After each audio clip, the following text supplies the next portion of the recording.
Señores, por tomarse una selfie, esta joven TikTok e Instagram ya no está con nosotros. Eso ocurrió en Birmania. Ocurrió este caso.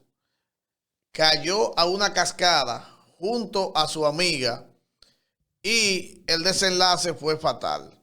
Lograron salvar a su compañera, quien salió con un shock, o sea, impresionada por lo ocurrido, pero lamentablemente cuando intentaron, o sea, cuando ya fueron a rescatar a esta joven, no había tiempo. Ocurrió en Birmania y lamentablemente no está con nosotros.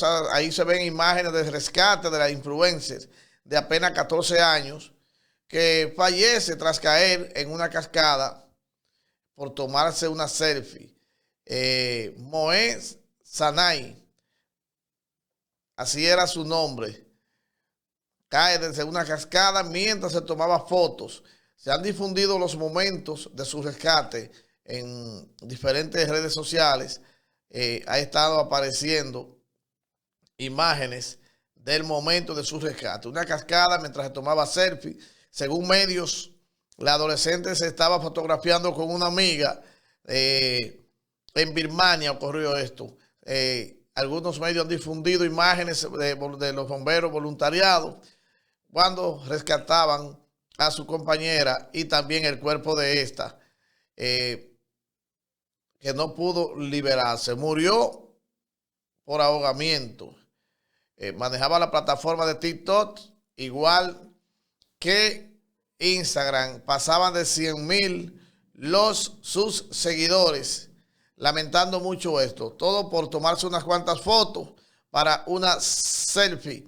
Y la compañera logró salvarse de milagro. Se salvó en tablita. Ella con 14 años y ya no está con nosotros.